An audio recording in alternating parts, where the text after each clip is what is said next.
The Buffalo Sabres look to take that last step to reach the playoffs this year. Joe DiBiase of Locked On Sabres is here to preview their season next on the Locked On NHL 2023-2024 Season Preview.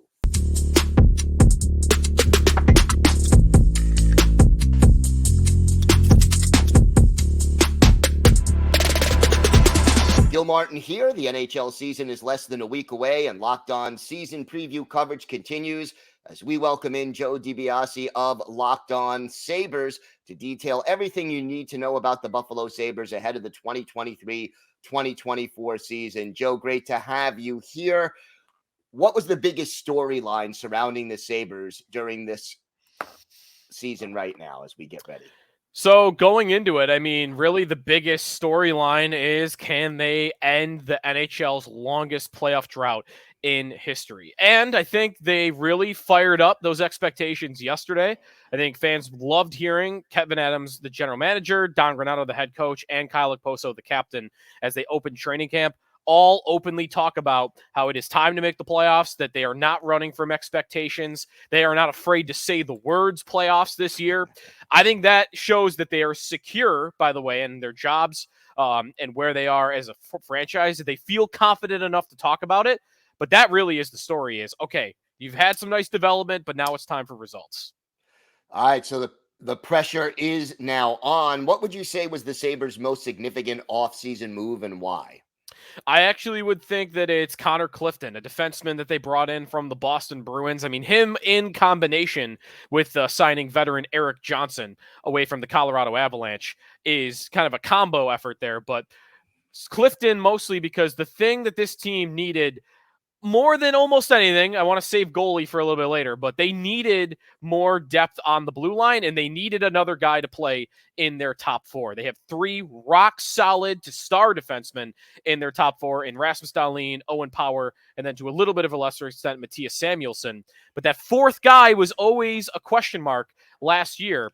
Clifton is a more intriguing option than anyone else that they have. He did not play top four in Boston, but he was a great third pair guy that when he was asked to play top four in the limited sample size, did well. So the Sabres are hoping, after signing him to a 3-year contract, their biggest offseason acquisition in free agency, that he'll step in, and he's not going to be your star second pair defenseman, but playing 18 to 20 minutes a night, that he'll stabilize that second pair.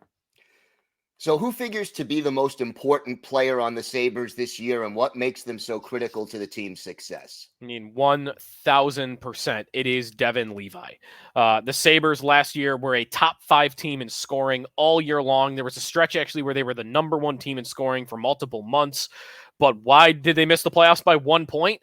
They couldn't get saves. Craig Anderson at 41 years old, you couldn't ask him to play a full season. They had to manage his workload. And the other goaltenders on the roster, Ukko-Pekka Luukkonen and Eric Comrie, fell way short of the mark. So here comes Devin Levi, who played 7 games at the end of last year. Think about where they were in net. He showed up from college. His college season had just ended. A 20-year-old rookie that had not played an NHL game, had not played an AHL game, not a pro hockey game anywhere.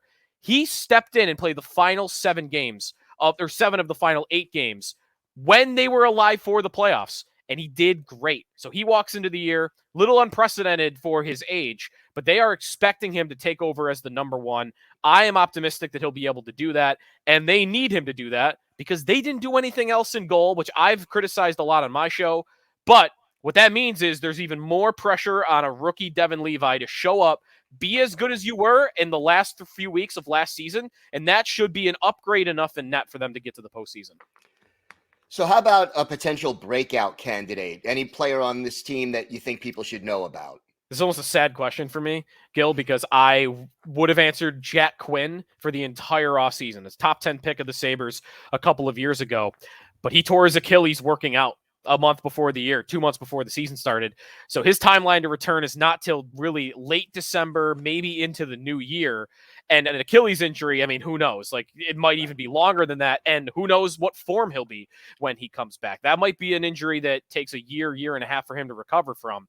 So he can't be my answer because of the injury, but that's okay because they have a couple other options. I would go with JJ Peterka, number 1 on my list. He was a second-round pick in that same draft class where they picked Quinn in the first round.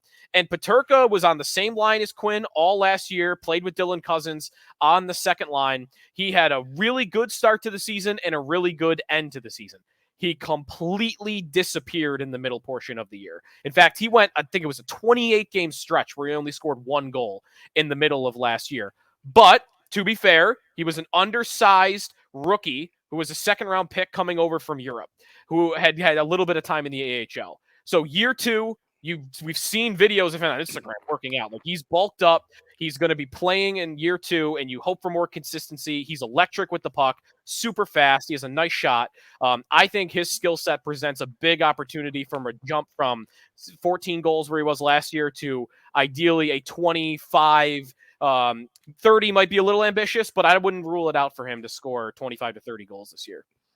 All right, we'll definitely keep an eye there. So what would a successful season look like for the Sabres, and what's at stake if it's not achieved? Is this playoffs or bust? It is and it isn't.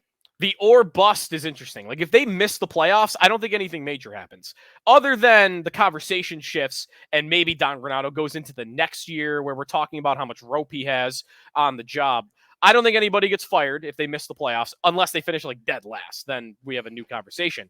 But otherwise it's a yes. Like, they've got to make the playoffs. That is the bar to reach. I asked this question the other day on my show, like, because you missed the playoffs by only 1 point last year and you have this 12-year drought, there's really no satisfying season where you miss at all. You came as close as you could to missing last year without making it. So anything other than making it, at the very least, is a plateau. So I think it has to mean the playoffs. They don't have to win a round. They have to win the division. They all just get in, get this monkey off the organization's back. Don't become the team in sports with the longest playoff drought. The New York Jets would have to do that to happen. But you don't want to be on that graphic anymore. Show that you're a respectable organization now, that you can make it to the postseason, and that you're on the right track. And that means progress. The only progress from missing the playoffs by a point is making the playoffs. Fair assessment there, Joe. Thank you very much. Should be a great season ahead in Buffalo. For more on the Sabres, be sure to follow Locked On Sabres on your favorite podcast app and on YouTube so you never miss an episode. And check out the season previews for all 32 teams across the Locked On NHL channel, part of the Locked On Podcast Network, your team every day.